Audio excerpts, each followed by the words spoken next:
Hi everyone, good morning po sa ating lahat. Welcome to Crescendo Webinar 1. Yan, to live or not to live. Hindi po yan to live ha, to live po yan. To live or not to live, revisiting church in a time of quarantine. Mga kapatid, welcome po sa ating first ever webinar. We call it Crescendo Conversations. Ako po si Kuya DK, ang inyong host for today. I'm one of the administrators of this page and I'm the lead mover of Crescento Ministries. Mga kapatid, we've been doing social media ministry for almost 7 years already. And this will be the first time that we'll be doing live interviews and webinars. So, bakit ba may Crescento? So, we exist for 4 E's: excellence, empowerment, enlightenment, and encouragement. And ang vision po namin is that every Filipino worship minister is marked with faithfulness, excellence, and commitment. Ayan, yung Crescendo Conference po namin na yearly, dadalhin natin online ngayon. Dahil hindi napahinto ng COVID-19 ng church, napalawak lang niya ito. Comment down below po kung saan kayo nanonood ngayon. Hope that you're safe sa banta ng COVID-19 at hindi po tayo tamaan itong sakit na ito. I am broadcasting live dito po sa Navotas, sa National Capital Region. So last city standing po kami. Kami na lang po ang city sa NCR na walang COVID-19. But again, sabi nga ni Sir AJ, which is who is watching right now, this too shall pass. No, we are fighting from victory and not for victory. So this webinar will be staying here sa Facebook page natin and later sa ating YouTube channel na Crescendo Ministries. You can follow us on our Instagram account at Crescendo Ministries. So sa araw na ito, makakasama natin sa webinar later si Pastor Ray Lemuel Quezaldo. He's a pastor and and the author of several books, including A Book in Prayer, a Bible, and yung pinaka-recent niya is about the church, no, entitled Bili Kayo ng Church, no. Sa mga susunod po nating webinars, no, pag-uusapan natin yung mga topics na dikit lalo sa puso ng mga worship team, like taking good care of your voice, worship leading essentials, worship team dynamic songwriting, at iba pa. Okay, so shout out muna po tayo. Tingnan natin kung taga saan yung mga nanonood sa atin ngayon. Meron tayo watching from La Union. Yan, si Ma'am Miss Leia Karanay. Hello. Hello po dyan sa La Union. Si Ruth ay nanonood ngayon sa Cavite. Si Jean ay galing naman ng Laguna. Hello, good morning. Si Sir Lester is from Red Deer, Alberta, Canada. Red Deer, Alberta, Canada. Hello po, good morning. Good morning kung ano pong oras dyan ngayon sa inyo. Today, dito po ay alas 8 ng umaga, 8:06. Dennis Reyes, hello po sir, from Montalban. Si Sir John Benedict po ay galing ng General Trias, Cavite. Si Miss Catherine is from Cavite as well. Si Miss Lainey is from Santa Rosa, Laguna. Hello. Yan, binabati natin. Hi, Rigel from San Mateo, Rizal. Again, Sir AJ, good morning. Watching from Quezon City. Miss Lynn Plano, hello po from Riyadh, Saudi Arabia. Hello po sa inyong lahat. Ayan. Si Miss Joyful is from Gifu, Japan. Hello po. Yan. Miss Jennifer from Binyan. Hello po. Yan. Si Sir Florencio is from Palo, Leyte. Yan. Good morning po sa ating lahat. Yan. Si Miss Evie is from City of Ilagan, Isabela. So mula Hilaga, Timog, Kanluran, Silangan tayo ngayon. Yan. So si Miss Rose Ann is from Saudi Arabia. Hello, hello po. Yan, si Miss K is from Fairview po. And ayan, si Miss Michelle naman po ay from Binangonan, Rizal. Yan, so if you have any questions po regarding church, online church, tama ba yung ginagawa namin sa online church? Would it be acceptable sa inyo or what? If you have any comments, you can comment down below dito po sa ating comment section. ng ating page. Ayan, so I know everyone is excited for this. Ready na po ba tayo? If you're ready, you can comment down below if ready na tayo makinig and ready na tayo sa ating mga discussion for today. We'll have a short break lang po and then we will start the discussion already.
Ayan, hello po ulit sa inyong lahat. So, we'll be starting now our stream.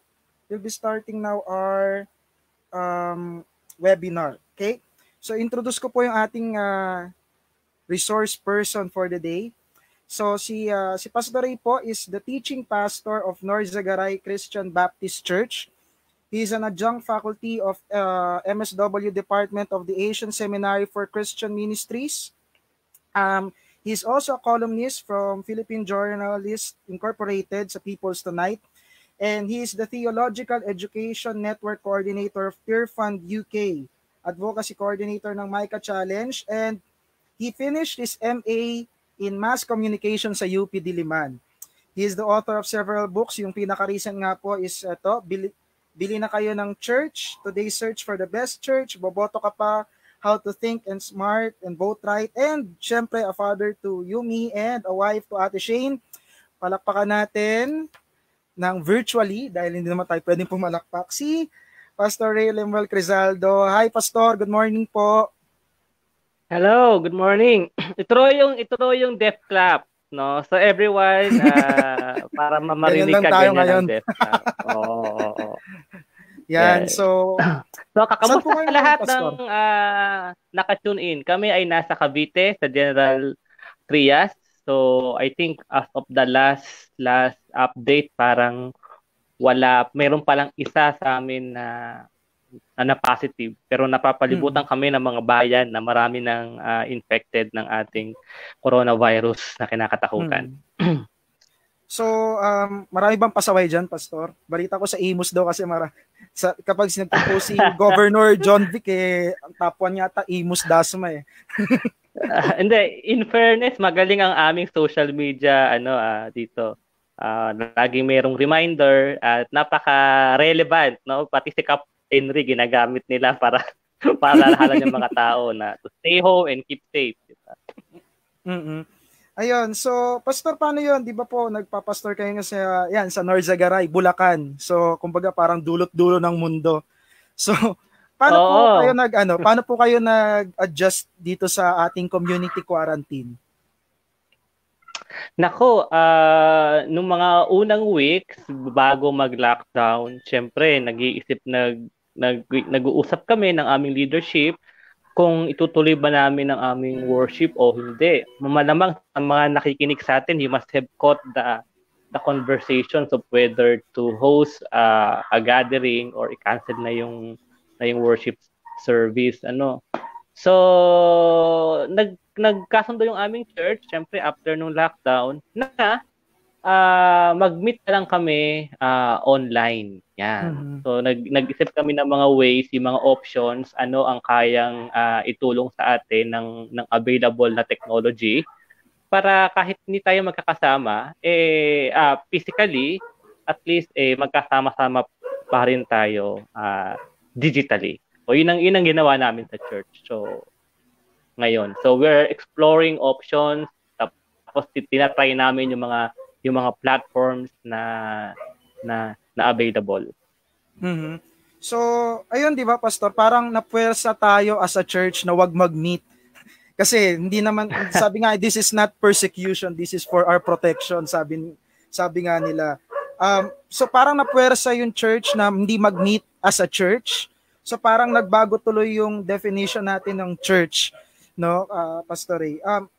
Ikaw, Pastor, how do you take this phenomenon in the definition of our church? How do we define talaga church as it is in the Bible po? Kasi ang concern ng mga tao, syempre pagka inisip mo yung church, mga taong nagkakatipon, no? Kaya marami ang nag-isip, paano natin gagawin ngayon yung tagubilin sa atin sa Hebrews chapter 10 verse 25, di ba? Ang sabi pa naman doon wag daw natin kakaligtaan, no? Do not be in a habit of forsaking the gathering together, no? So kailangan daw nagkakatipon-tipon tayo lagi, tulad ng ginagawa ng mga iba. So kasi ang kanilang ang usually image na pinapakita sa atin doon mga tao na nagsasama-sama sa isang lugar, and that is practically one of the clearest manifestation of what it means to be to be a church, no? Pero yung tinanong mo sa akin, parang ngayon na-render siya na parang imposible kasi na-lockdown, di ba? Na-lockdown ang ating mga communities at bawal ang public gathering, kaya yung iba ang tingin nila, teka, bakit pinapakailaman ng gobyerno, no, ang karapatan ng mga simbahan na magtipon-tipon? Gusto ko yung nabanggit mo na the government is actually not against the church or yung Christianity at this point. They are against the spread of the coronavirus. Kaya meron silang advisory na wag munang magtipon-tipon. It is for the safety of the constituents na meron sila. So, biblically, yung tanong mo sa akin is that, ano nga ba ang church? How can the church still be during this time of a quarantine, no? Na hindi tayo pwedeng magkasama-sama physically, no? Pag kinonsult mo ang Bible, ano ba ang church? Basically, yung salitang church ay ecclesia, no? Ecclesia. At it might surprise some people na yung word na ecclesia na ginamit sa New Testament, which is a Greek word, that is not a religious term in its original usage. It's actually the term na ginagamit kapag sa isang town doon sa ancient na Greece, may kailangang i-resolve na issue. So magpapatawag ng parang public assembly, no? Yung leader noong community, at yung mabubuong assembly ang tawag doon ecclesia. Sa Acts ginamit yan in that sense na nagkatipon yung mga tao to resolve yung riot. Parang ngayon narinig nyo nag-riot yung mga aso, no? So i-resolve yung riot. Ang ginamit doon sa Acts ay ecclesia, church. So basically in its simplest na meaning, a church is a gathering, no? A church is sa Old Testament ang background niya yung word na assembly o yung kapulungan o yung pagkakatipon ng mga tao, no? So yun ang pinaka-essential meaning niyan from the word itself. Kung gagamitan mo ngayon yan ng parang ano yung mga theological meaning noon, of course hindi basta pagkakatipon na kung sino lang na magbarkada. Sa New Testament, ang church ay ginamit bilang pagtitipon o kapulungan o pagsasama-sama o isang pangkat ng mga taong sumusunod sa Panginoong Jesus, no? Siya ang nagsabi na I will build my church, no, sa Matthew. So it is a specific kind of assembly that is dedicated for the Lord, no, si Jesus. So yun ang basic meaning. So maaaring ang question mo is paano yan? Magagawa pa ba natin yung mapupulfill pa ba natin yung basic meaning na yon sa panahong ito na actually hindi pwedeng magtipon-tipon ng mga tao? Mm-hmm. Tama ba? Yun ang nasa mind mo, DK, no? Mm-hmm. Tama, Pas. Right? Oo. May mga nabasa ko sa social media, nagko-quote sila ng mga historical data kung saan nung unang panahon daw yung mga na Christian, hindi naman kasi ito ang first na epidemya ang nangyari sa kasaysayan. May mga nangyari ng epidemya noon, ano? At noong mga unang panahon, sa gitna ng epidemya, sabi ng mga iba, tinan mo ang church, nagtipon-tipon pa din sila. Even in times of parang risk na sila ay makontaminate o magkaroon ng infection, no?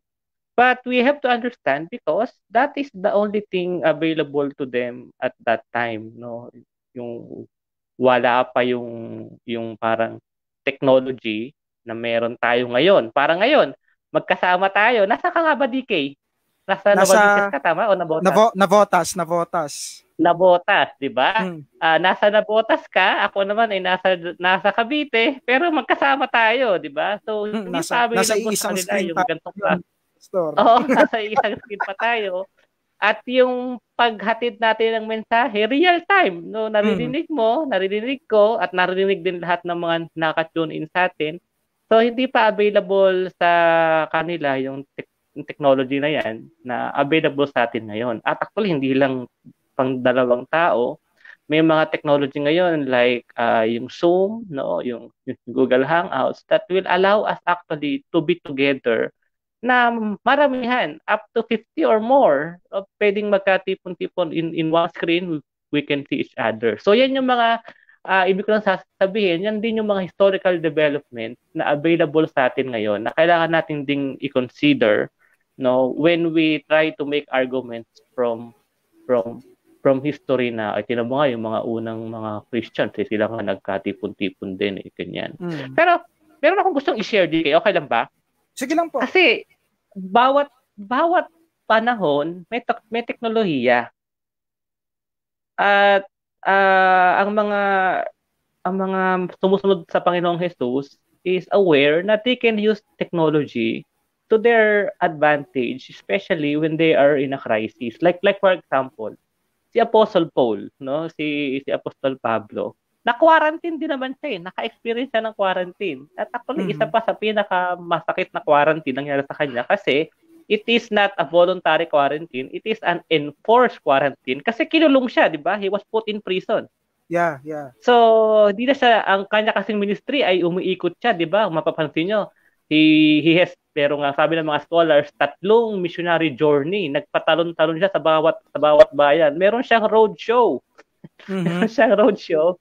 He's going from one place to another. He's trying to talk to the believers, churches. He's trying. Yun ang naging teaching ministry niya. Ang problema, nung kinulong siya, na-quarantine siya, hindi na ngayon siya makaikot. So, nag-isip si Paul. Sabi niya, anong gagawin ko ngayon? Ito yung ministry na binigay sa akin ng Panginoong Jesus. Kaya mababasa nyo, matatandaan nyo, sa 2 Timothy chapter 4, verse 13, nung nira-wrap up niya yung kanyang sulat kay Timothy, yung kanyang lieutenant, no? Sabi niya, dadalhin mo yung mga damit ko at huwag mo kakalimutan yung mga parchments. No, ano yung parchment? Yung parchment, yun yung technology nila noon, papel yun na nakaroll, papel nga ba yun o kung saan siya gagawa, sa balat ng hayop yata, no? Na nakaroll. At yun yung ginagamit nilang pansulat, no? At yun ang nakita niyang way para sa kabila ng pagkaka-quarantine niya, na lockdown siya, no? Makakapag-minister pa din siya sa mga tao. So actually, ang tawag ngayon doon, marami tayo ngayong sa New Testament na mga sulat niya, di ba? Sulat sa Efeso, sulat sa Pilipos, kung saan sa mga sulat. Ang technical term diyan, epistles, no? Hindi yun asawa ng apostles, no? Wag po tayo magkakamali. yung po mga epistles, yung po yung technical term sa mga literature na ginamit ni Apostle Paul noong unang panahon. These are actually personal letters. At according sa mga Bible scholars, si Apostle Paul, naka-invento siya ng kakaibang gamit ng personal letter. Kasi noong unang panahon naman din, meron talagang mga sulat na yun, no? Pero unprecedented daw, no, sa kasaysayan, yung paggamit ng mga personal letters for religious instruction and purpose. No, anong example niyan? Basahin ko sa sa Colossians chapter 4. I'm reading from the Pinoy version, no. Ito yung sabi ni Apostle Paul sa mga taga-Colosas, no. Chapter 4 verse 16. Sabi niya, pag nabasa nyo na ang letter na ito, basahin nyo rin ito sa church sa Laodicea. Siguruhin nyong babasahin nyo rin yung sulat ko na manggagaling doon. So, nagpalabas siya ng mga sulat sa iba't ibang church at nag-exchange sila ngayon ng mga letters ni Apostle Paul that contains his teaching and his instructions on how to live as a Christian. Ito yung email niya noong unang panahon. So, this is the only way it can be done. So, sana nakita niyo yung wisdom doon. Kahit hindi siya na present physically, ang instruction niya basahin ng publicly yung mga sulat niya. So, ang term namin dyan sa communication, mediated yon, di ba? May nangyaring mediation. Wala siya doon, pero parang nandun din siya kasi nahandun yung kanyang mga sulat na narinig ng mga tao na nakikinig. So, technology yon na ginamit ni Apostle Paul nung kanyang kapanahunan para magampanan pa din niya yung may ministeryo na kailangan niyang gawin. So ang tanong sa atin siguro sa panahon ngayon, anong technology yung meron tayo na pwede natin gamitin para magampanan pa din natin yung mga tungkulin natin sa isa't isa bilang mga na Christian at tungkulin din natin sa Lord, no? In following His instruction. Does that make sense? Mhm. That makes sense, no? Ako, 'di ba nga Pastor Ray, for example, nung nagawa yung printing press in the church history times, ginamit din kasi yun ng mga Christians for our advantage. 'Di ba? Kaya dumami yung copies, although may issue pa na kung pwede bang may authorized version lang na pwede.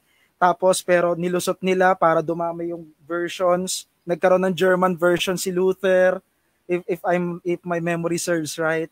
Tapos lahat ng technology at the moment na meron ay ginamit nila for their advantage. So, Pastor Ray, hindi ko alam kung dapat ko pa itanong to, pero parang napaka-common sensical na nitong tanong na to. Nagulat ka ba sa church online? Nagulat ba ako sa church online? Actually, it has been a long debate on whether the church should have a digital incarnation. Sorry for that. Sabihin ng digital incarnation, kailangan ba ang church ay magkasatawang wifi din o magkasatawang online o magkasatawang social media?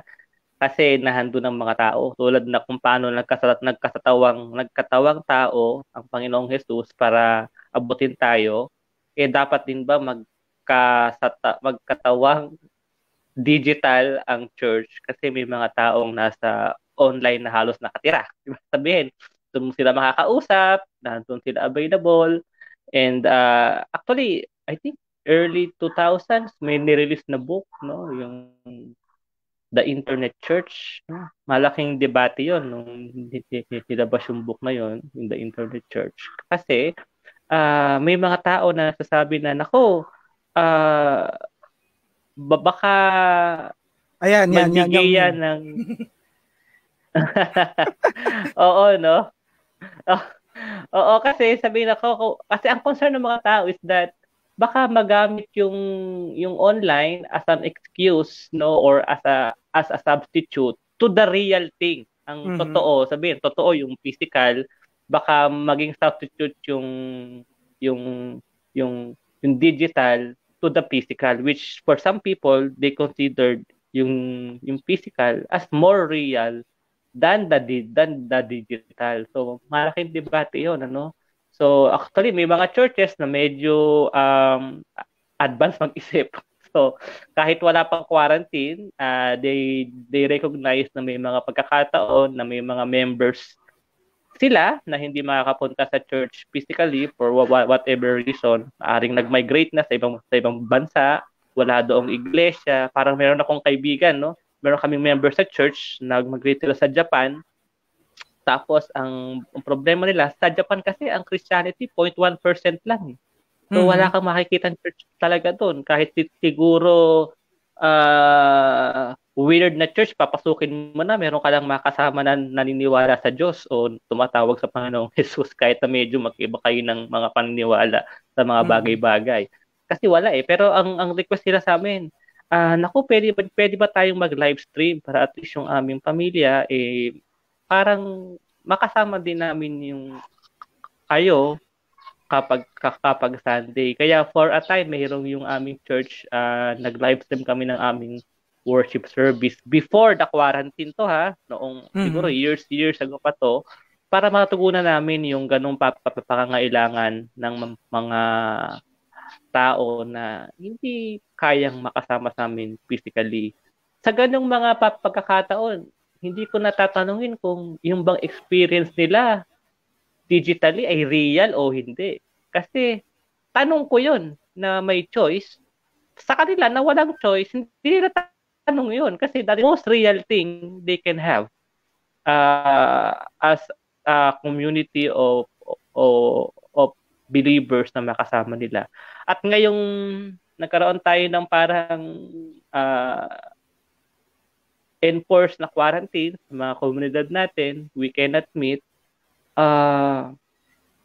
hindi tayo magugulat eh. Kasi wala namang ibang way na magtipon-tipon yung mga tao kundi online. So, all of a sudden, lahat ng mga church ngayon in-explore ano ba ang pwedeng ibigay sa atin ng teknolohiya na meron tayo na matutulungan tayo na mapulfill pa rin natin yung ating kumbaga pagiging isang church. No, of course, meron pa ding mga nagsasabi. Actually, may mga nakita ako na nung hindi pa nagla-lockdown na discourage yung online kasi ano do yun, pseudo fellowship. Sabi ng pseudo, ano yung pseudo? Peke or fake. So, kumbaga, it gives us a sense of being together while in reality, we are not really daw together. So, yun ang kanilang concern. So, hindi pa rin talaga sila convinced. Nga lang, nung nag-lockdown na, wala ka ng choice. Paano ngayon ang gagawin mo?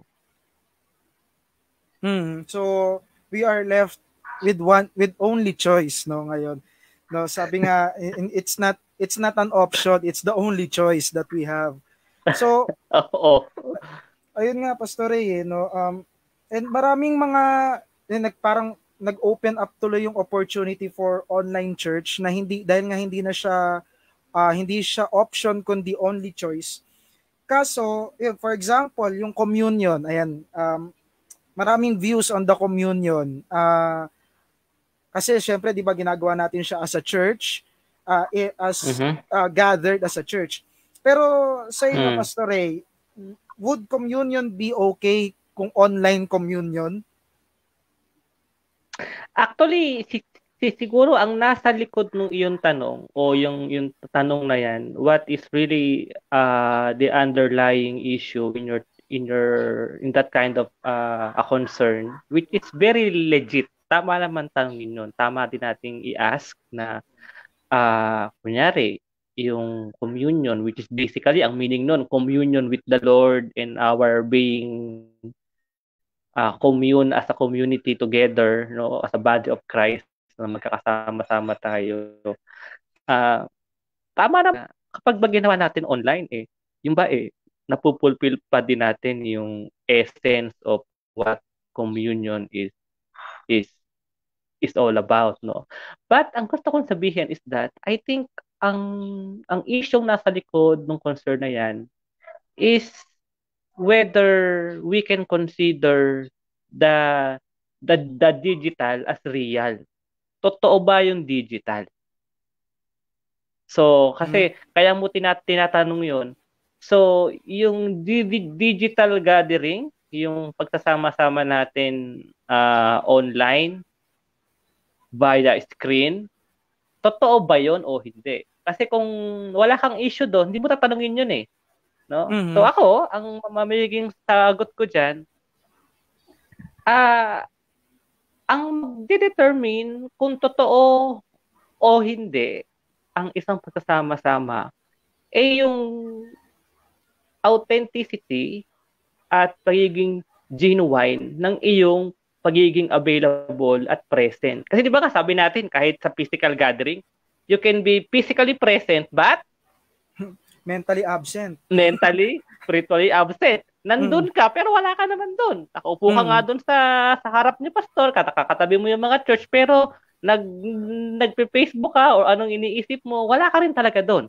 So, ang putos ko, yung physical presence is not what is important. What is important is yung mismong personal na presence mo na you are available and your attention is really undivided at nakafocus ka doon sa pagsasama-sama. Like for example, tayo ngayong dalawa. Ito bang ating pagsasama sa pag-uusap na to real or pseudo lang? I think because we are, di ba? I think dahil we really made an effort to talk to each other and to be together. This is as real as it can get for me. So, kunyari, magsama-sama tayo, bibilang isang church, no, online, and everybody is personally na present there, no? So, what actually prevents us from sharing a very important ritual na inutos sa atin ng Panginoong Jesus na nagawin like yung communion. Kailangan ba ang tinapay galing sa iisang lutuan? Kailangan ba ang kopa o yung ano ba tawag dyan? Yung ating ginagamit, no? Yung Yung maliit na wine cup. or yung oo, yung grape juice. Pwede mo kang gawing mug no? Oh. Kailangan ba yun isa lang gumawa o pwede namang kanya-kanyang gawa tayo kasi hindi naman doon pinag-uusapan kung saan galing yung element na pinag-uusapan doon is the meaning behind the element. Mhm. Kasi isipin natin, 'di ba?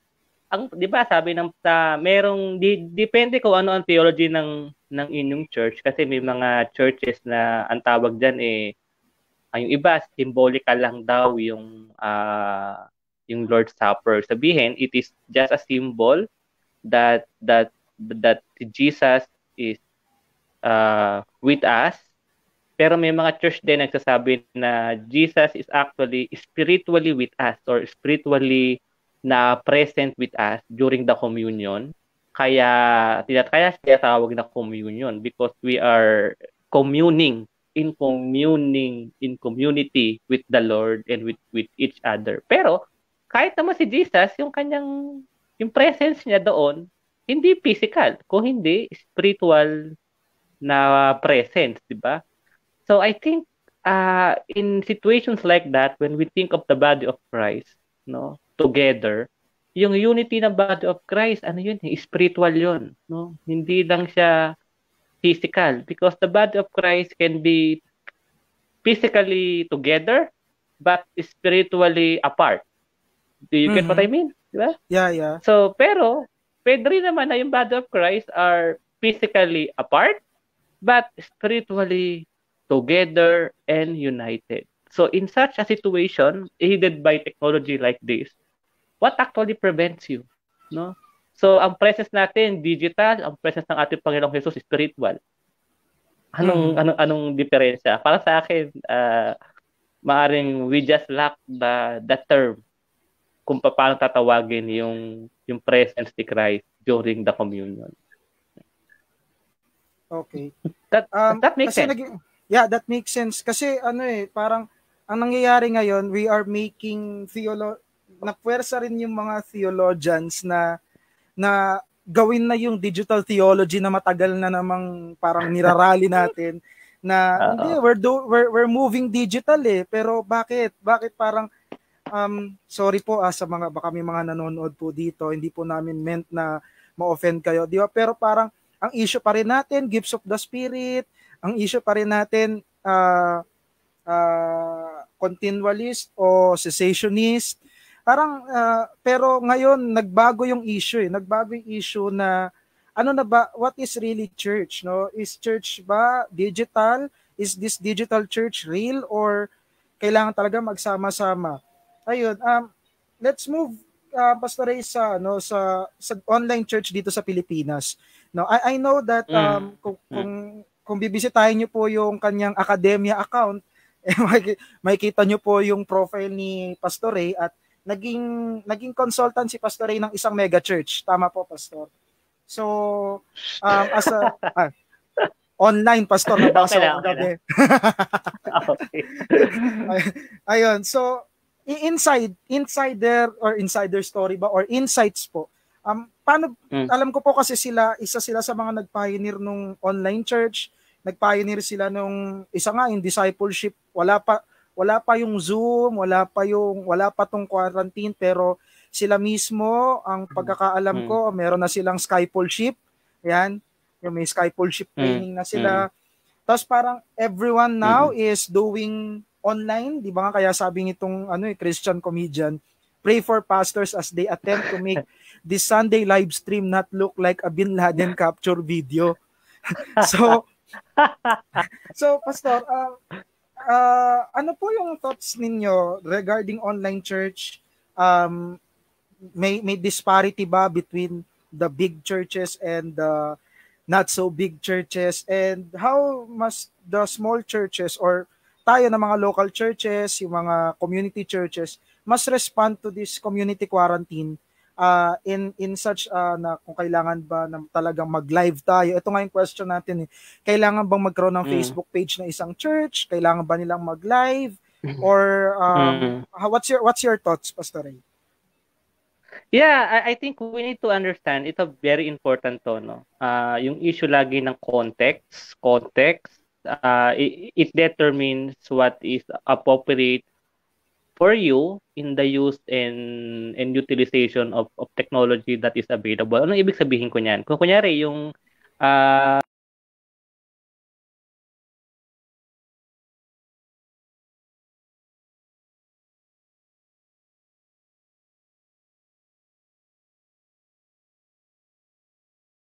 over Skype, no? Actually, hindi lang yan sa training kasi isa sa mahalagang component ng pagiging church ng CCF is not just yung Sunday nilang worship gathering. Each member will be a member of a small group that then this meets weekly, no? So, ang tawag nila doon, D-group, no? I think yung iba nating church din naman ganyan, yung mga cell groups, no? No, mga ganyan. Nagkataon lang, dinevelop nila yung technology na yan in response sa context din na meron sila, no? Especially in the last siguro 5 years or so, naging pambihira yung traffic sa Maynila. Dati-rate ha, kahit galing kang Laguna, pupunta ka sa Ortigas kasi meron kayong cell group o small group meeting, kaya mong gawin yun eh. In 1 hour or so, makakapag na-drive ka at nakakauwi ka ulit, no? Pero ngayon, lately, gumarabi yung traffic. So, medyo yung tawag doon, mobility, sabihin, yung capacity of individuals to move from one place to another has become very difficult. Tapos siguro yung ding reality na especially sa ating generation, sa mga millennials, nag-open sa atin yung maraming opportunities to work and to go abroad. Sabihin, hindi ka naman doon magkatrabaho, pero ipapadala ka ng iyong company 1 year or 6 months in another place, no? So that became a part of regular employment for most people, and for people who are member of a small group na ganun ang naging sitwasyon, hindi na siya makakasama physically. So, kailangan nagkaroon ng parang need na, okay, ano bang pwede natin i-explore for people to still be able to meet together, itong mga small group na ito, and they can still do the discipleship that they are doing, even though they are not able to meet physically together. So, doon nabuo yung idea ng parang mga using technology to make this happen. So, at marami ng mga kwento yon na may mga small group na ang member ng small group nasa iba't ibang bansa, nasa Amerika, nasa Asia, nasa Africa yung iba, and they're being dispersed in many places did not become a hindrance for them to be able to do what they need to do together, no? So, yun, no? So, kanina tulad ng aking sinabi, kailangan mo lagi consider yung context, no? Ano yung konteksto mo? Ano yung pangangailangan na kailangan tugunan? At anong technology yung maaring mag-augment o magpupuno doon sa pangangailangan na yon. Baka ang binabanggit natin ngayon sa ating science team kasi 'di ba whether to go live or not. Opo, yeah. Oo, and that usually refers to mag-live stream, no? Syempre yung ating mga kapatid na mas malaki yung churches with a greater capacity in terms of technology and personnel as well, kikinaya nilang mag-live stream ng kanilang mga worship, no? Meron pa ding small number of people na magka-come together to be able to parang i-simulate, no, yung worship service. So meron pa ding praise and worship, parang regular worship, parang ila-live stream mo yung inyong worship for all the members na pwedeng maka-join o manood, no? And immediately a lot of people So that particular model na parang ganun pala gagawin. Kailangan tayong mag-live stream. Tama-tama naman ang Facebook. Meron siyang capacity to do a Facebook Live. So Facebook Live mo nga lang naman yung iyong anong gusto mong gawin, and people will be able to join and watch it, no? Again, context lagi. Kunyari, kung member ka ang membership mo sa church 200 o 300, the best you can do is really to live stream your sermon, live stream mo yung o ano man ang kailangan, no?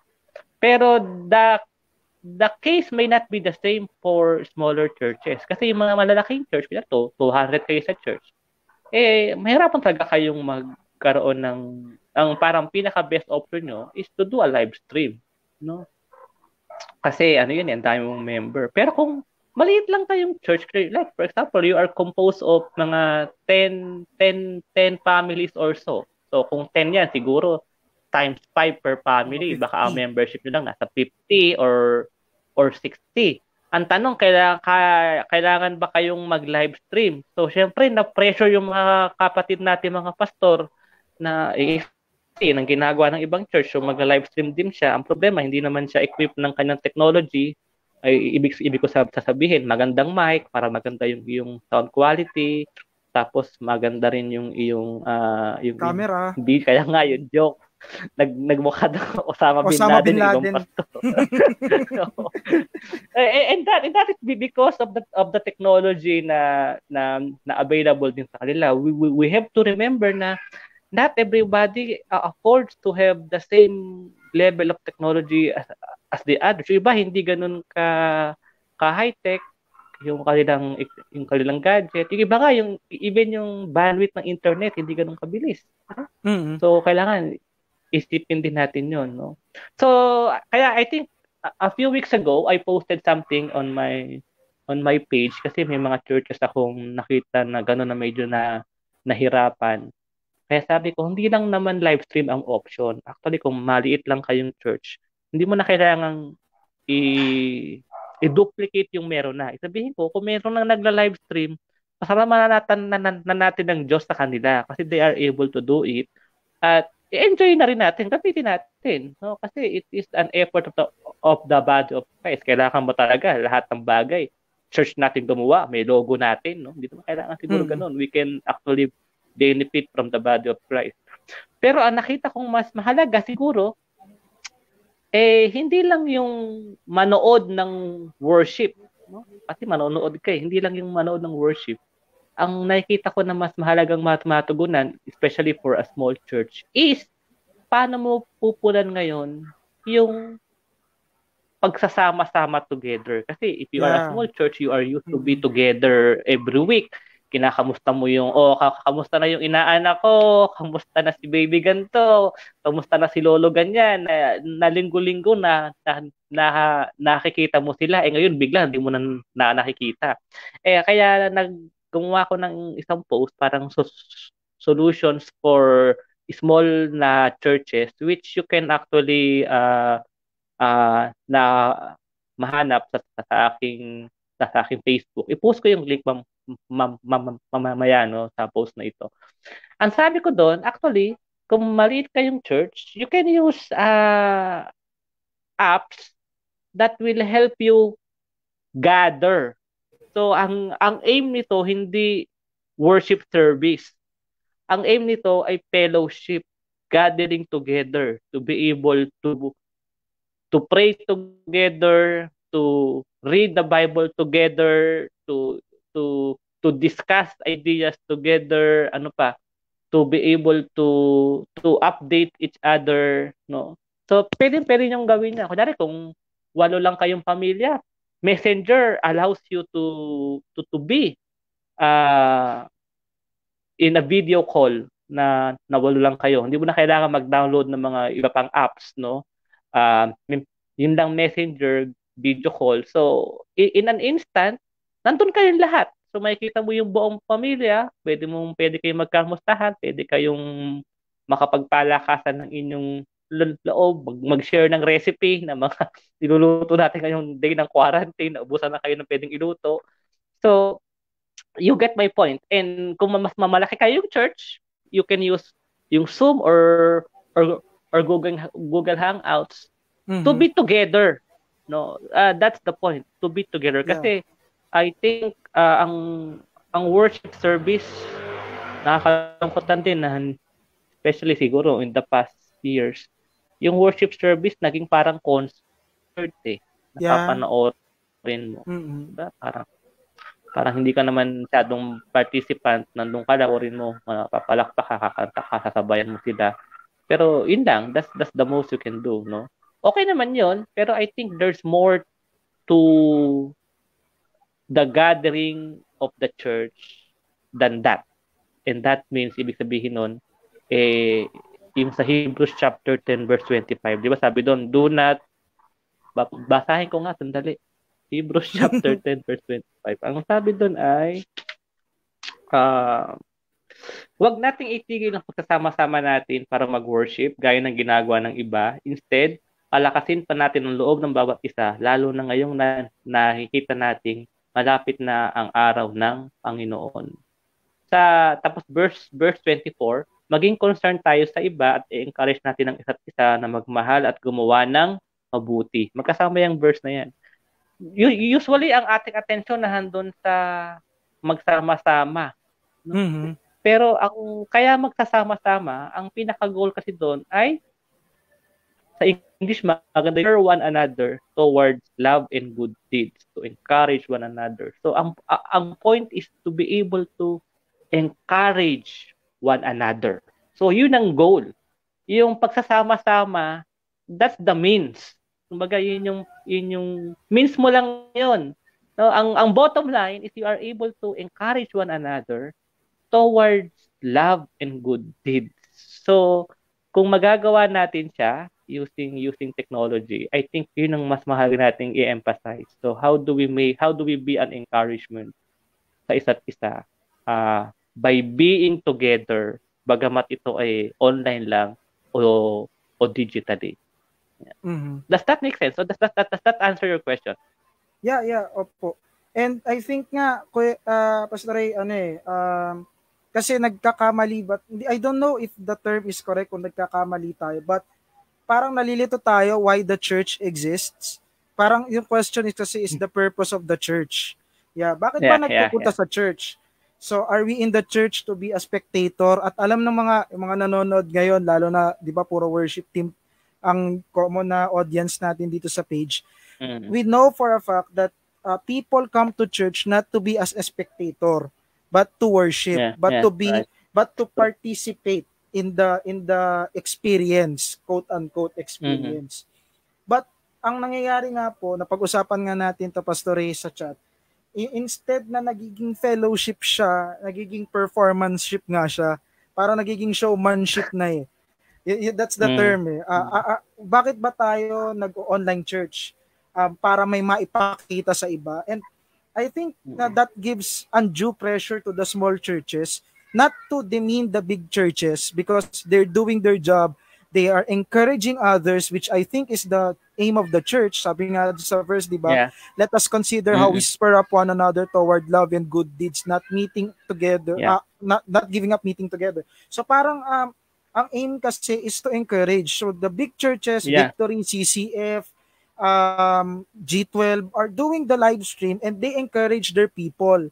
Na-encourage yung people, na-encourage din yung ibang tao kahit outside their church. But the sad thing is that kasi mga small churches, hindi ko alam sa mga nanonood sa atin, maybe you can comment down your comments or your suggestions or you have reactions.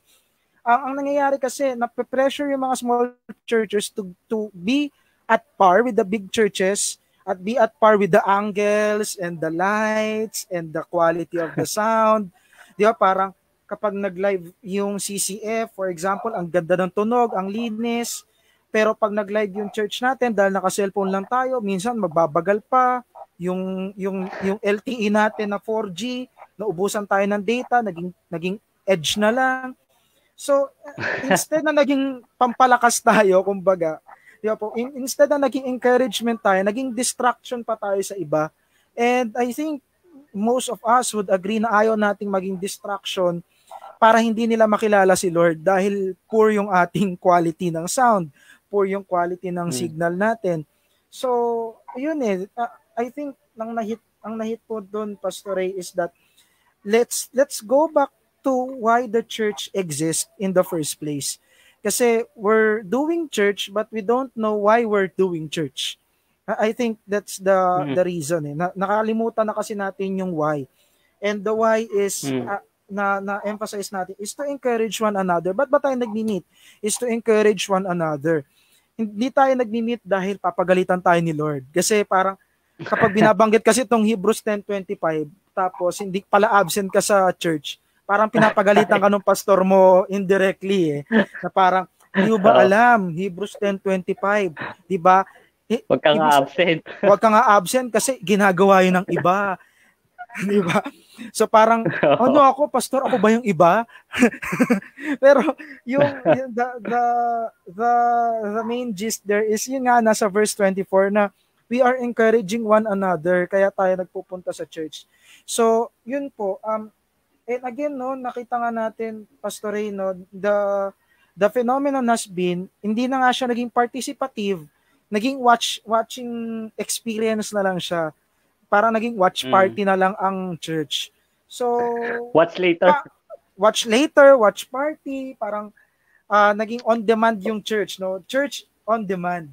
So, question, Pastor Ray, as a pastor po, how would you encourage participation?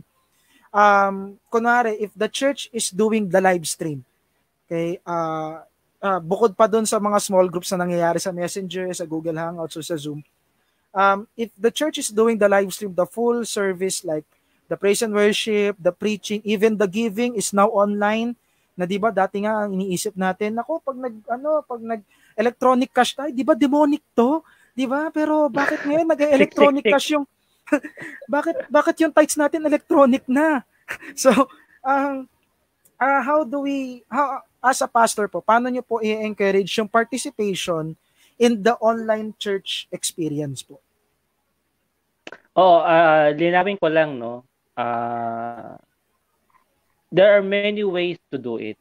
Yung pagiging church digital, live streaming worship service is one, and that fulfills a need of, like, for example, listening to a sermon or participating in a very excellently prepared set of songs na pwede mong sabayan, but hindi kumpleto yon, kasi ang gathering together goes beyond that. Gathering together has to involve the idea of community interaction and fellowship, which hindi mo magagawa sa live stream. So, kailangan mong dagdagan yung iyong live stream ng iba pang elemento na magagawa mo by using interactive apps where you can be together to actually talk to each other, share ideas with one another. At yung tinasabi ko na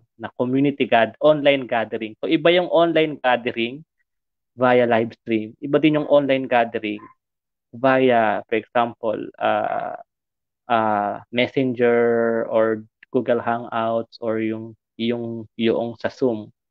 It fulfills different needs and it accomplishes different na things to build up yung spiritual experience ng bawat isa, So at least maging malinaw lang yun muna sa atin, Ngayon, maganda yung tanong mo, So I think dito papasok yung napakahalagang role ng mga worship leaders. So I think ngayon things will really change now, So dati kasi pag worship leader ka, worship team ka, ang pinaghahandaan mo yung praise and worship, Pero ngayon you need to enlarge, kailangan ma-enlarge mo, ma-broaden mo yung idea ng worship na hindi siya naka-limit lamang sa kanta, sa pagkanta, sa pakikinig ng mga sermon, but to actually think of ways, no, activities na pwedeng maging interactive. So magdi-design ka ngayon ng worship experience na interactive, and you do it now online, no? So at ngayon dito lalabas yung creativity. This is outside the box. Hindi na to yung dati nating hinihingi sa mga worship leaders natin, sa sa worship team, na magpe-prepare sila to lead uh, a singing together, no? Ngayon, baka isipin natin na dapat naman talaga yung worship is not limited to a specific na portion ng gathering, but all of the gathering and all the things you do together doon is actually worship. Like for example, yung Bible reading, no? That can be a form of the worship gathering or the worship experience. Isang ginawa namin sa church, nag-isip kami ng mga ways to encourage participation from the people that will be online. So kung kayo familiar sa mga Methodist churches, sa mga mainline churches, meron silang tinatawag na responsive reading. Yung nagbabasa sila alternately, sagutan, minsan babae, lalaki, o kakabataan, matanda. So you can actually design responsive readings whereby magkakaroon ng participation ngayon yung mga tao that are online, no? So example, yung ating Bible reading, no, instead na isang tao lang yung magbabasa ng ng passage, no? Pwede ngayon i-involve mo yung ibang tao, no? You take turns now in reading the word, no? So, ang point ko lang is you now need to think creatively of ways that people can participate. Kasi ang social media, lahat ng mga apps na ginagamit natin ngayon na to, it is a medium of interaction. Hindi to medium of watching lang or yung viewing. Yun yung medium ng TV sa radyo. Pero ang social media, people has to participate. And siguro yung participation, isipin natin that what are things that can go beyond magla-like, pinusuan, kasi lahat yun pwedeng interaction no, o magko-comment, no? So lahat naman yun pwede, pero meron pa bang ibang pwedeng ways of participation and interaction? So now, this is the time for the worship team to think na creatively, to explore ano yung mga resources na ginagawa natin noon pa, mga unang panahon pa, na ngayon pwede mo ngayong bitbitin online, no? At magagawa mo ngayon siya together with the people of God. So, isang example lang ng ginawa ko. Ang Church of England, in Church of England, yung Anglican Church, pag pumunta ka sa church nila, ang meron sa kanilang churches, sa mga upuan, aside from the hymn book, hymns, no, meron silang Book of Common na prayer. These are actually written na prayers. Tawag doon mga litanies. Hindi to yung litanya ng nanay mo, no. Sabihin, ito ay mga ito ay collection ng mga panalangin na sinulat ng maraming tao over the years, kinolect nila, and then they put it together in a book. Why? Because for may mga times na you don't have words to say. You don't have the words that express what exactly you want to say to God. So ang logic behind the written prayers is that hindi lang naman ikaw ang naka-experience ng bagay na yan. May mga tao din, and they were able to put into words the emotions, expressions that are in them. At maaring by borrowing their words, no, you will able to find yours. So yung Book of Common na prayer, may app yan actually, no? May app na po pwede niyong gamitin as a church, as a church, and you can use it now as a way to pray together interactively, even online. no? Even online. Mhm. So, yan, mga things like that yung aking sinasabi, no? Mhm. So, Nasa ka ba yung tanong mo? yes po. Kasi yun nga, and I like the point na sinabi niyo po, Pastor Ray, na the different means have different purposes, no? And I think may nabasa akong napanood ako isang video sa YouTube na ang sabi niya is dapat daw may nag-i-interact din talaga. Kunwari may nagko-comment doon sa video, so dapat may nag-i-interact doon and all. Ayun. So, Pastor Ray, dyan ka pa? Yeah, I'm here. Ayun. Kinuha ko lang to. Okay po. Basahin ko lang yung isang comment, no. Ayan, ewan ko kung nababasa mo, Pastor Ray. Sabi ni Jeff, punong-puno na at malayo na ang narating siguro ng church. Naiwan na yung iba. Sana tinutulungan din ang maliit kasi iisang body tayo. Ang sakit ng isa ay sakit ng lahat. Besides, hindi naman itinatanong sa langit kung saan organisasyon tayo galing. I think this is a very legitimate concern from someone that is concerned for the body of Christ. No, kasi yun nga may sabi nga may naiiwan at may umaalagwa naman. No, so dapat ma-level natin yung field. Tama ba na dapat ma-level din natin yung field kasi 'di ba we're one body.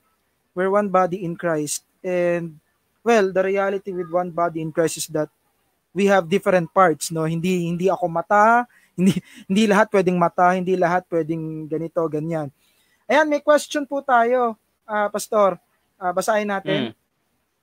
Ayan, sabi ni Kay, member po ako ng isang small community church. Paano po kung yung pastor namin po ay walang conviction o desire mag-online broadcast? Super bilis naman po ng internet nila sa bahay. DSL pa nga po na converge, pero kahit ilang beses na po ako nagpahaging sa GC na mag-FB live, pero no reaction. Kasi may ibang members din ng church na nag-PTM na parang need na po nila makarinig ng word. Nasa church namin mismo para sa encouragement. Yan, medyo naputo lang po. How do we deal with that, Pastor Ray? Yeah, I think sa panahong ito, no, ang dapat mag-take ng lead sa church. This is the time for the young people to rise up, no. Ibig ko sabihin, kayong mga Gen Z at yung mga millennials, no, kayo yung nakakaintindi ng what the technology can allow you to do. So, wag na nating i-antayin na yung ating mga na elders na sila ang makaisip.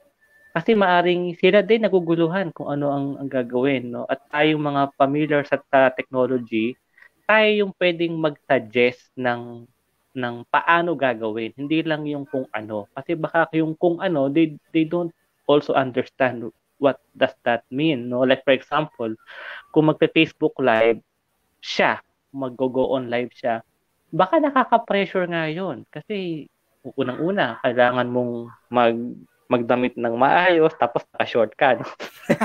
So, ibig ko sabihin, not everybody is comfortable to face to be on the camera, tapos ilalagay yun sa social media, kakalat ngayon yun pagpapasahan, tapos pag-uusapan ka, uy, si pastor kamukha ni Osama Bin Laden. So, medyo mahirap yun. Pero kaya nga yung point ko kanina, hindi lang naman Facebook Live ang solusyon. Like for example, you can be together in Messenger and do a Bible study together. So, hindi yun kailangan live. I mean, hindi siya live stream. No? Hindi siya kailangan i-share sa buong kalawakan. It is something that happens only within your community. At kayo yung nag-aaral ngayon ng word. You can hear from your pastor what is his insight patungkol sa verse na to or ganyan. At kayo din, pwede din kayong mag-interact with him. You can ask him questions, no? So, you are really trying to simulate a Bible engagement. Ang tawag na natin yung Bible engagement. A Bible engagement, no? Na hindi normally natin ginagawa nung wala pang quarantine. Kasi maaring iba sa atin, hindi nagba-Bible study, no? Yun lang. Mahilig ka. Oo, di ba? So ngayon, the way to go about it is to really be together as a community, together with your pastor, no? Kayo na yung mag-initiate, mag video call kayo, no? Kasi kailangan mo, ang mga Pilipino kasi ganito, mga Pilipino, hangga't walang nakikita, hindi naniniwala. Tandaan ko dati nung nakapila ako sa MRT, ang haba-haba ng pila namin. Tapos sabi ko, bakit parang napila doon sa isa? Kasi walang nauna. Pag may nauna na, susunod na lahat. So, kailangan natin magkaroon ng experience, give people an experience of what is possible. At pag na-experience nila yung mga possibilities, pipick up na din siya unti-unti. So, siguro, kaya ang suggestion ko, wag muna kayong mag-live stream. Umpisahan nyo muna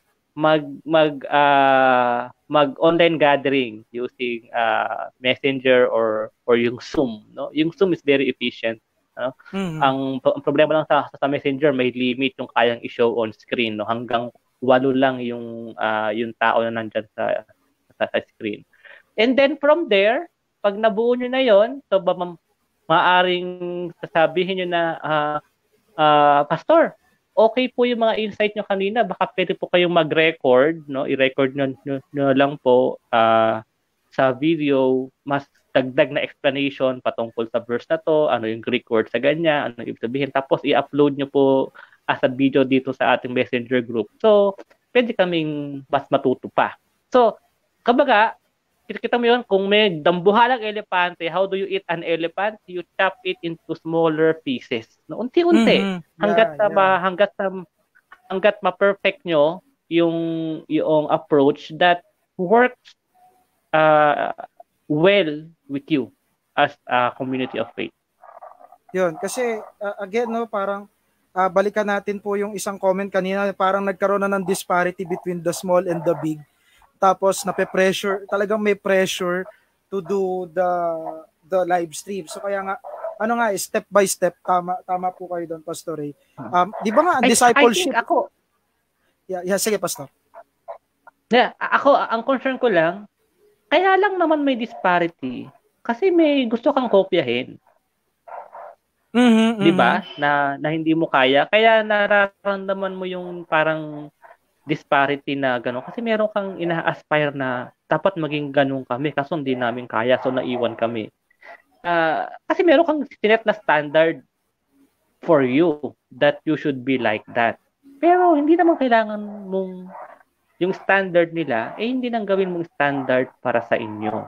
Actually, kung ako ang tatanungin, mas madali sa isang maliit na church ang maging digital church. Kasi maliit lang kayo eh. Kaya nyong, kunyari, sa isang Zoom gathering, kung 2 po kayo naka-online, kumpleto na kayo. Imagine mo yung isang malaking church, 200 people. Kahit pa naka-Zoom yan, ang dami mong i-scroll para makita mo yung isa't isa. Di ba? Medyo magulo din yun. Di ba? Imagine kung small church lang kayo, 15 lang kayong naka-online lahat. Kumpleto na kayo. And you are actually together. You can do communion together. And I think yun nga, no, parang nagkaroon kasi ng nung comparison, and again, no, yung comparison trap is a trap. Kaya nga siya, it's a very big trap na parang we need to be like this. And yun nga po no, parang hindi mo kailangang mag-online church para ipakita sa ibang nag-church kayo. Kasi ang nangyari kasi mag-church tayo kasi gusto nating magsama-sama together. Hindi natin aim na mag-show off sa iba. Kasi ang aim naman ng church ay para mag-gather yung people of God that are in that community. So, I think, again, it boils down. Ayun again, no, it's nakakalungkot man, parang nagiging showing off din kasi yung pagla-live stream. And we hope actually, na sana yung motives din natin as we do live stream is okay, di ba? Actually, iyan din yung isang mong kaya kasi syempre, pag gumagamit ka ng technology, kailangan naiintindihan mo din yung technology itself, no? Sa amin nga sa pag-aaral namin ng communication technology, sabi na, be careful that as you use technology, you are also aware how the technology is using you. Ibig sabihin nun, kung paano mo ginagamit yung technology, kung paano mo ginagamit yung teknolohiya, sineshape mo siya according to how you can use it well, patingnan mo din kung ano ang ways na sineshape ka din niya according to its mold. Like for example, ang social media talaga is a medium that actually is fueled by affirmation from the community. Sabihin, ilalike, i-share, pinusuan. So, nagiging parang meron ngayon siyang elemento na parang term dyan is the presentation of your public self. Tapos medyo sociological lang po. Ibig ko sabihin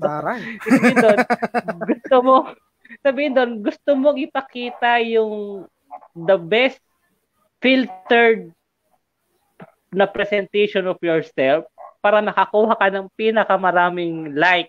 No? Kaya pinapaganda mo yung angulo, pinapaganda mo lahat yung kulay, nilalagyan mo kasi gusto mong i-like ka ng mga tao, no?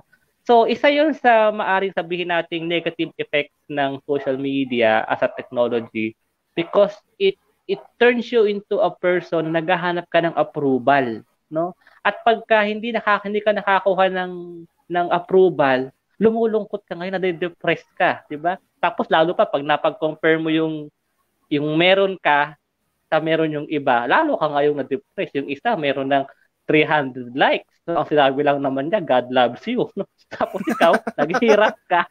Ang dami mo sinabi, ang likes mo, 5. Yung tatay mo, yung nanay mo, yung pinsan mo. So, sabi, may nabasa akong article na dati, ang labanan, padamihan ng members, no, na umaatin sa church. More attendees, more chances of winning, no, in the church wars. Ngayon daw, paramihan ng likes at paramihan ng shares. Naku. More likes, more chances of winning as a digital church. Kailangan aware ka din sa danger na yon. At napakaganda ng nabanggit mo kayo na DK.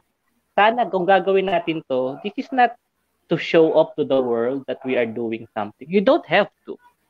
Because worship is dedicated actually for you to please God, not anyone else. So kung naka-Facebook Messenger kayo, yun na yun. Keep it to yourself. You don't have to broadcast to all the world na, ito ginagawa namin sa church. Kung gusto mong i-broadcast siguro kasi you want other churches to learn from your example, not to show off. So ang iyong purpose ay education, hindi actually promotion. No?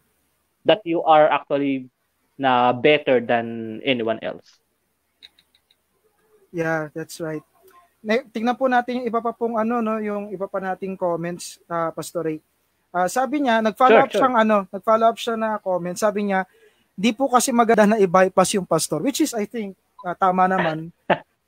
Since siya po yung nasa authority na mag-take lead, I'm just following her lang din po. And just to add Pastor Ray, kasi 'di ba parang parang 'di ba sa discipleship, we have this concept na dapat step by step, level by level, na dapat hindi mo sinasabak agad sa ganito lang muna, o sige basic lessons muna tayo. Pero pagdating sa live stream, gusto natin maganda agad, gusto natin ito agad.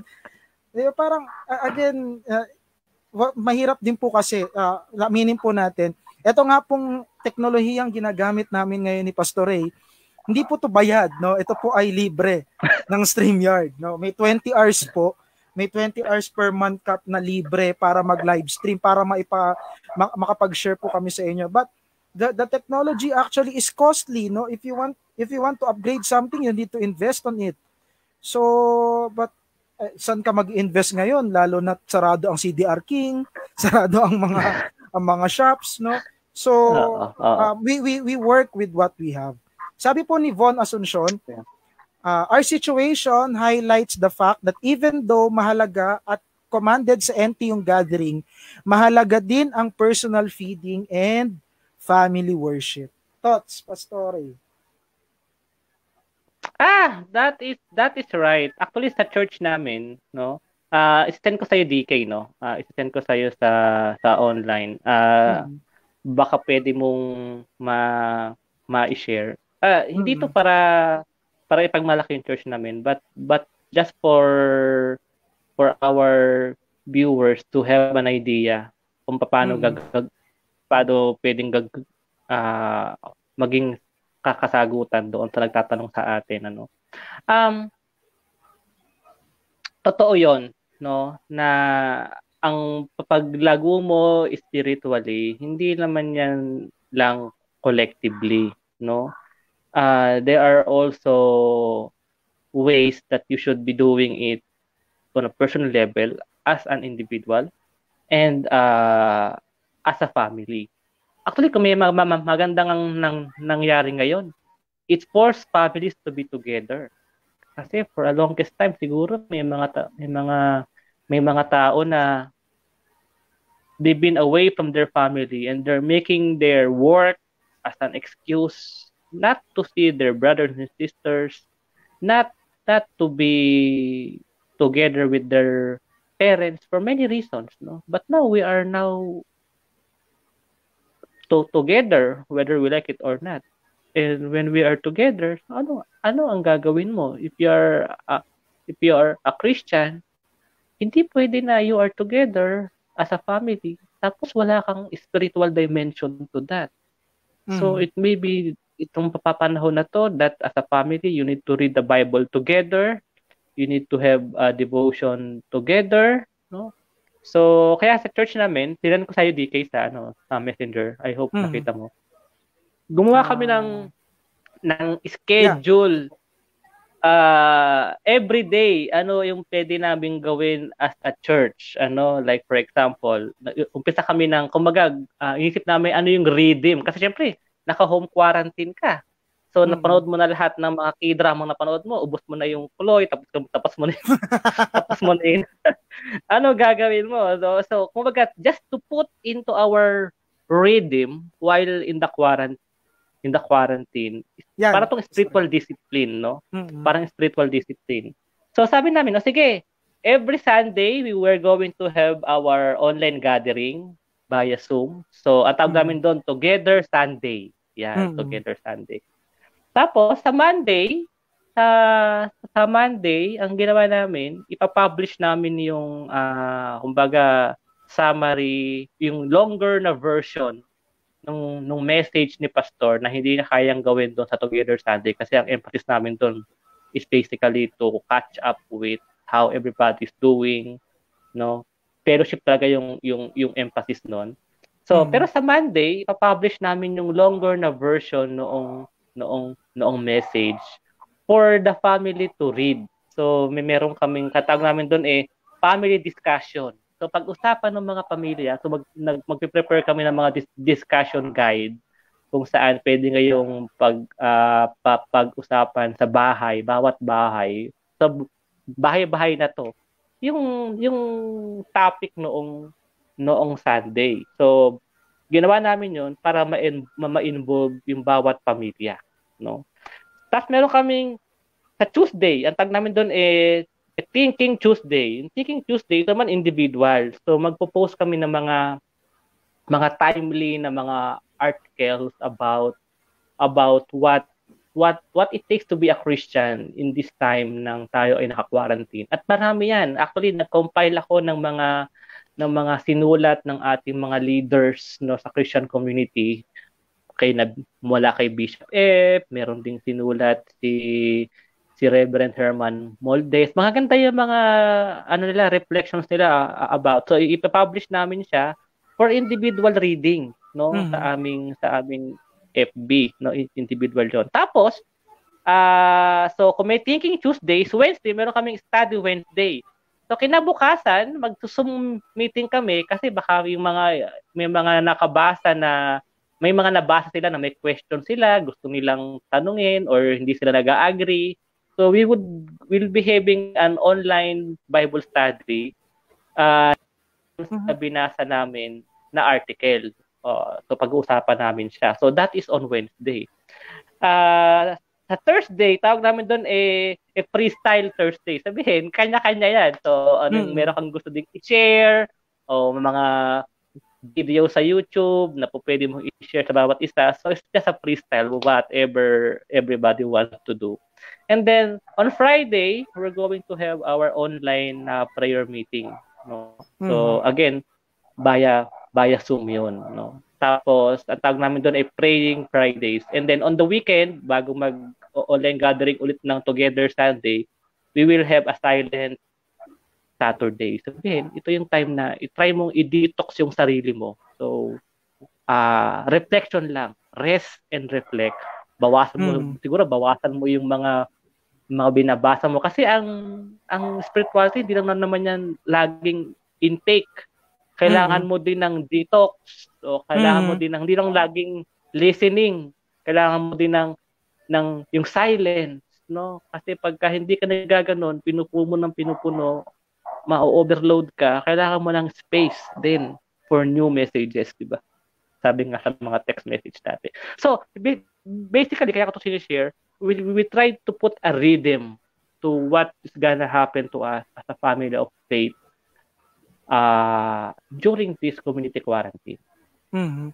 And I appreciate, no, Pastor Ray, parang kasi as you as a pastor, parang ginawan mo yung church ng direction na hindi boring ang community quarantine, na hindi it's our time to, kasi 'di ba parang ang mga tao ngayon bored ngayon sa community quarantine, na ano ba to, araw-araw na lang, di na namin alam kung anong araw na ngayon, Sabado ba ngayon o Linggo ba ngayon or what, pero at least ito, no, may rhythm at makikita natin yung interaction of the faith, of the community of faith, no, na ito talaga you're working as a church, no, parang ito yung church this is why the church exists, na para magpalakasan yung mga magkakapatid, no, and sana, no, ma-adapt din yan ng ating mga nanonood ngayon, no, your best practices. Kung may best practices po kayo doon sa church ninyo,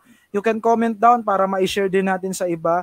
May tanong tayo galing kay Francis, sabi niya, eto Pastor, para ma-challenge ka naman. Ano pong masasabi natin sa giving and tithing ngayong nasa home quarantine tayo? Oh, yeah. I think we need to also realize the reality na for small churches, lalo yung talagang maliit na church, ang buhay nila ng church nakadepend yan sa pagkikita-kita linggo-linggo at pagkokolekta ng offering linggo-linggo, no? So kung walang pagkikita, wala ring kita. Ay, sabihin ko, kung walang pagkikita, wala ding pera, no? So concern talaga 'yan, ano. So may mga limitations tayong kailangang i-acknowledge dahil hindi naman lahat ay ng church ay, di ko alam kung lahat ba ng church meron ngang bank account Baka yung iba nga, hindi ko sure ha. At kung merong mang bank account, hindi ko alam kung naka-enroll online, no?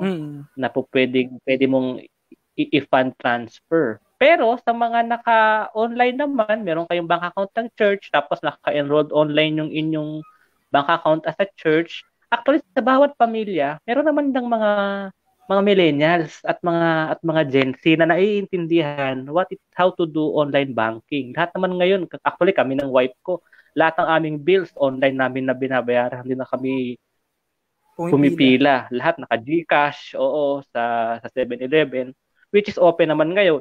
Ang mga 7-Eleven, pwede ka mag-GCash, pwede mong bayaran. So sa mga may capacity mag-online banking, pwede mo pa rin ituloy yung pagbibigay sa church. Especially, kunyari, yung church namin, ang isa naming concern. Kasi ni-recognize namin na may mga tao na hindi na makakapaghanap buhay. Diba? Kasi wala kang trabaho. Tapos ang bagal ng ayuda galing sa gobyerno. Pakiulit ko. Ang bagal. So, paano naman yung mga tao na wala na talagang ipambibili? Kasi iba kasi talagang sila they only work it. Kumbaga isang kahig, isang tuka, ano. So yung church namin nag-mobilize kami ng parang ng ng budget para ibigay at itulong dun sa mga talagang kailangan ng ng suporta o parang ayuda. So ngayon, ang mas concern ng church namin, mabilis mauubos yung budget laan doon. Paano makakapagbigay pa yung mga tao para madagdagan yung budget ngayong naka-home quarantine kami. So isa sa ina-explore namin really is yung paggamit nga ng yung GCash saka yung online banking. Sa mga pagka naka-BP, I'm sorry hindi ko naman sa pinopromote. Pero pag kasi naka-BPI ka, may option kasi doon na yung pagka-transfer mo, yung fund transfer, i-transfer to all. Sabihin, pwede mong i-transfer kahit kanino, basta alam mo yung parang account number, yun na, makaka-transfer ka na. So, yun, ito yung mga possibilities na meron tayo using technology sa digital. But of course, we understand hindi lahat ng church may ganung kapasidad. So, ang isang suggestion ng aming isang elder, siguro kahit hindi tayo nagbibigay pa sa ngayon, every week, iset aside mo din yung gusto mong ibigay sa church. Tapos, para pa nagkaroon ka ng pagkakataon na ito ay maipaabot, nandun na. No? Nandun na. I hope that answers the question. Yeah, and natuwa ako, Pastor, doon sa point mo na ito yung pagkakataon din ng church para maging extension ng kingdom ni Lord sa iba. Na what if the church, kung may kakayahan po yung church, has the capacity to give naman doon sa ating mga na-displaced na mga workers ngayon, kasi alam naman natin na meron tayong meron tayong mga ka-member na mga hindi nakakapagtrabaho ngayon, and maybe this is the time for us to be the church now and to be the extension of God's hand. Na dito talaga this kaya nga sabi ko doon sa title natin, we revisit the definition of the church, kasi the church is not confined to the four walls of the building, but it is now moving, it is active. We may be scattered but we're united. No, and ayun, ito may nag-comment. Si Joshua, ito, alam ko kilala mo to, Pastor. Sabi niya, GCash daw tsaka PayMaya ay the best. Ayan. So, hi Joshua. So, hello. Ayan. So, ayun. Meron pa dito mga ilang questions. Sabi ni Jetro, ayan, ano yung streaming software na pwedeng gamitin? Pasensya na po kayo kung baka na-frustrate namin kayo tungkol na baka inisip nyo, bakit hindi sila nag-uusap ng technical? Parang puro theological pinag-uusapan namin. So, ayan. So, para may question tayong technical, and I would suggest, kung streaming software, OBS is free na hindi kayo magigilty, kasi isa sa mga issue ng church, bakit ang church gumagamit ng software pirata? No, so kung may issue kayo doon sa piratang software na parang teka lang, pag nanakaw to kay Lord. So yung OBS is one of the free softwares na ginagamit ngayon. So online broadcaster service, ginagamit yan ng mga gamer. So kung may mga kilala kayo mga nagto-Twitch, ayan, yung mga naglo-LOL, mga nag-ML na online, yan, ginagamit nila yung OBS. Ayan, so ayun.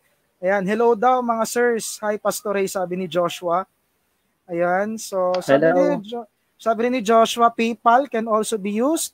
Kaso may $30 plus 3% na charge. But for overseas giving, this might be the best option. Ayan, so shout out lang din tayo. Hi Pastor Rodel. Hello po from Quezon City. Pastor. Hello. Ingat po kayo. Alam ko si Pastor Rodel, malapit siya doon sa lugar na may kaso. So, ingat po kayo dyan.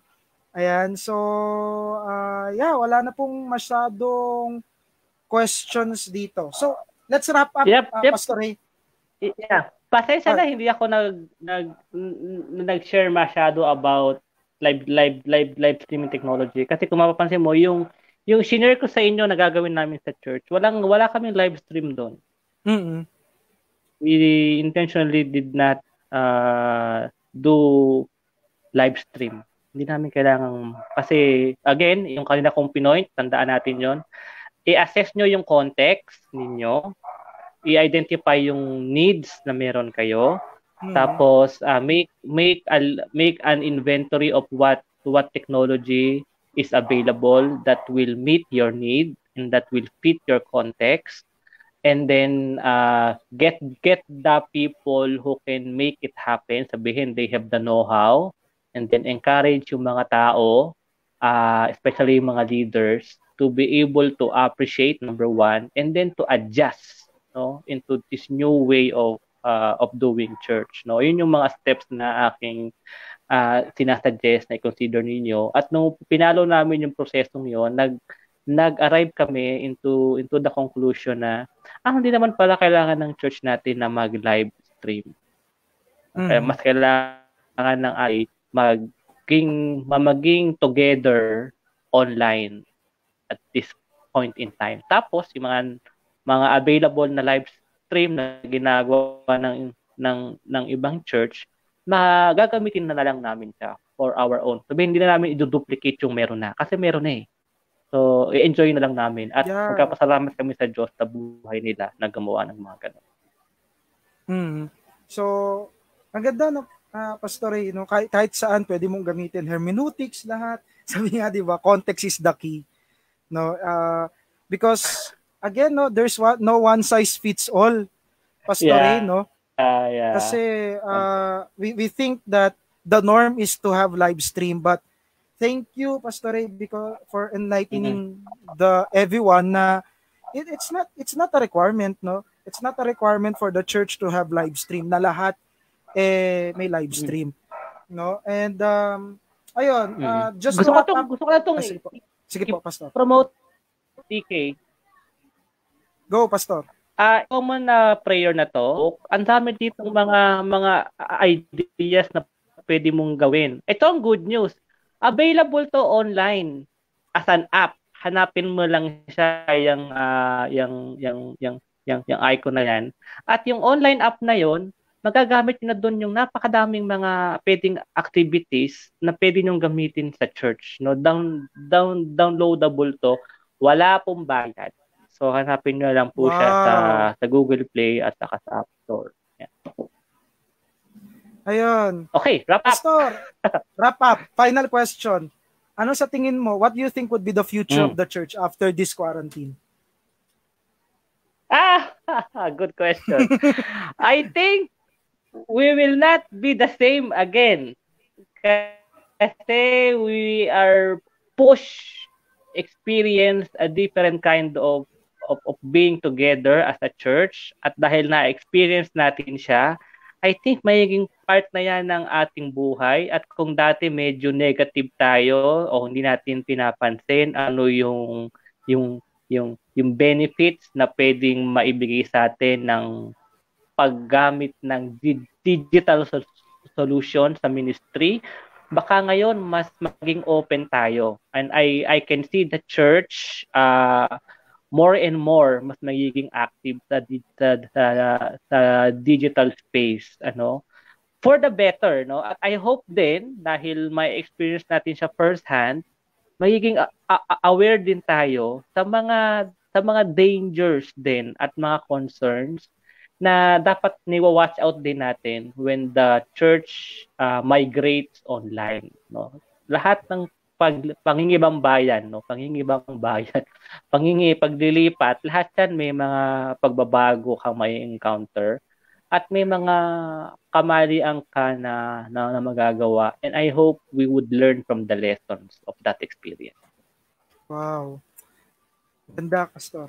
So, sabi mo nga, the church will not be the same after this community quarantine. So, ayun, ayan, konting shoutout na lang tayo, Pastor. Ayan, basahin niyo raw po, Pastor. Ayan. Ay, Joshua! Kamusta sa lahat ng mga kapatid natin sa Revival Burst, no? Mabuhay kayo. Ayan, so, ayun, Pastor, alam ko may ipopromote ka, Pastor, or may ipopromote tayo. Ayan, flash ko na sa screen. Ayan. Oo nga. Go, Pastor. Kasi nag-declare po ang World Evangelical Alliance at I think sinuportahan din ito ng ating Philippine Council of Evangelical Churches. I think meron ding idea si Senator Manny Pacquiao and I think other na Christians pa in public office na itong darating na linggo ay gawin natin siyang National Day of Prayer and Fasting. Sabihin at talagang ipanalangin natin na itong pandemic na to, hindi lang sa Pilipinas, sa buong mundo, lalo yung mga bansa na really affected and hit badly like sa Italy, sana ay mapagtagumpayan natin itong na crisis na ito and we would come out of this stronger as a people. Nakakatuwa, may isang na grupo, shout out sa Tribe Publications ni na Pastor Mark na Brion na naghanda sila ng isang devotional guide. Kung sakaling gusto nyong seryosohin yung prayer and fasting day sa linggo, this material can be downloaded. Libre po ito, wala pong bayad, that can help you reflect. Meron po ditong mga articles that could help you reflect sa umaga, sa tanghali, sa hapon. Sinulat po ng mga kakapatid natin sa Christian community para mas maging mayaman yung ating pag-prayer and fasting. Tapos at the end of each article, meron din po siya dong mga na prayer points and other suggested activities na pwede nating gawin para sa linggo. Sa araw na yan ng National Day of Prayer and Fasting. Ayun, so if you want to download, ay dyan po yung ating bit.ly. Yan, bit.ly/2jkycty. Okay, so para ma-download nyo po yung nating National Prayer and Fasting Devotional Guide. And by the way po, birthday pala ni Pangulo ngayon. Happy birthday, President Duterte. Talaga? Yeah, it is his birthday today. So, nawa po ay ma-lead nyo po ang ating bansa into this crisis, no one in the body of Christ and no one, I think, na matinong Pilipino would like na magtagal pa tong pandemic na ito. Ayun po. So because of that, Pastor Ray, okay lang ba if you lead us into prayer, Pastor? Oh, sure. Oh, sige. So, sama-sama po tayong manalangin. Lahat po ng nakasama namin ni DK sa broadcast na ito, sa online stream na to, idulog natin sa Diyos. Yung mga bagay na hindi natin kayang gawin, mga bagay na hindi kayang isipin ng ating gobyerno, idulog natin sa ating Panginoon at sa Kanya tayo humingi ng papagasa at tulong. So, tayo po yung manalangin. Our Father, we would like, Lord, na magpasalamat, Panginoon, sa inyo. Sa kabila ng lahat na nangyayari sa aming bansa at sa buong mundo, salamat pa rin po dahil nandito kami at kami itinawag ninyo, hindi lang para mag-survive, pero tinawag niyo po kami, Panginoon, para mag-make, Panginoon, ng difference, Lord, into the communities where we are. You have given us an opportunity, Lord, to be a salt and light, na kung ang buong mundo, Panginoon, ay nababalot, Panginoon, ng pagkabahala, nagugulumihanan, may we be a people, O Lord, na nababalot, Panginoon, ng pagtitiwala at pag-asa, Panginoon, na kahit kano kakalaki itong kinakaharap namin, we have a bigger God who has a bigger na purpose sa lahat ng mga bagay na nangyayari. And He has a big church scattered everywhere that can actually make a difference. Pwedeng makatulong sa napakaraming bagay mula sa paggawa ng mga equipments na kailangan ng aming mga doktor, yung mga PPEs, yung mga face mask, pamimigay ng mga alcohol, kung alam natin yung kapitbahay namin po ay wala pong alcohol. Tulungan niyo po Lord kami to be a people na magiging pagpapala, hindi mga people na magdadala sa pagiging pasaway sa aming mga komunidad.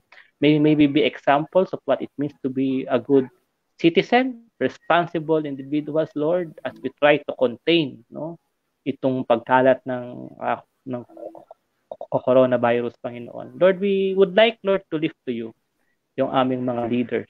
both sa church as they lead and shepherd, Lord, the people of God into this new condition whereby hindi kami pwedeng magtipon-tipon. Lord, bigyan niyo po ng wisdom ang mga leaders namin, ang mga pastors, ang elders on how we can still be the body of Christ for this time. Lord, we pray for our leaders, the government. Lord, bigyan niyo po, Panginoon, sila ng katalinuhan, Panginoon, on how to best protect our country, na ma-minimize, Panginoon, namin yung mga taong pwedeng magkasakit at pwedeng mamatay, Father God, dahil sa virus na ito. Lord, I pray na raise up, Lord, responsible people in government, na magiging konsyensya, Panginoon, na dapat gawin ng gobyerno ang nararapat, Panginoon, sa panahon ito. Lalo na, Panginoon, doon sa pinaka-affected ng pandemic na ito, ang mga tao na hindi makapag-stay at home kasi wala silang home to begin with, ng mga tao na hindi makapag-work from home kasi wala silang trabaho pwedeng gawin sa loob ng bahay dahil ang kanilang hanap buhay ay nasa labas ng bahay. Lord, tulungan niyo na rin po yung mga leaders ng aming mga people's organization, mga NGOs, O Father God, mga faith-based organizations, O Lord, na maging mas malikhain pa sa pagtugon, Panginoon, sa panahon ito. And Lord, we would like, Lord, to thank you and trust you that in the midst of all this, you remain to be our good God. Yeah. And all the time, you are a good God because your love endures forever. And there is nothing on earth, not even the coronavirus, that can separate us from the love na meron po kayo para sa amin na nasa Panginoong Jesus. Lord, we just thank you that we can be the body of Christ at this point in time. Hindi na kami, Lord, nalilimitahan ng aming dingding ng aming mga simbahan. Now, we are the body of Christ together. Wherever we are, nasaan man kami na bayan, Panginoon, kami magkakasama, dumudulog sa inyo bilang isang pamilya.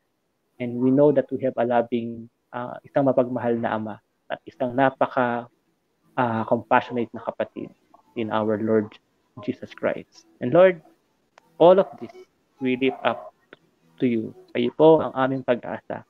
Our hope comes from you. And may we find us na faithful in hoping for a better world after this pandemic. Ito po ang aming panalangin na binibigay ko sa inyo. And that the people of God say, Amen. Amen. Thank you, Pastor Ray. Thank you. Sabi ko na, yung 1 hour natin, 2 hours yun eh. Diba? So, pakpakan natin si Pastor Ray. Ayan, so, Pastor Ray, yung vlog mo, saan yung vlog mo? Ex-Genesis Ray, the Tumblr, tama? Actually, ngayon kasi marami nakaasa sa free data. Kasi wala ng pera mga tao. So, nagbablog ako sa Every Square Inch. Every Square Inch PH sa Facebook. So, may mga articles akong sinulat. Mahanap niyo po dun sa Every Square Inch PH. Hanapin niyo lang po sa inyong search button. Yun. So, again, maraming salamat, Pastor Ray Lemuel Crizaldo. Thank you very much all the way from Cavite. Ayan, so, ang daming nanood ngayon. Meron pang mga taga Dubai, taga Malaysia, iba-ibang context, yeah. Iba-ibang context. But we hope na may natutunan po kayo sa amin ngayong umagang ito.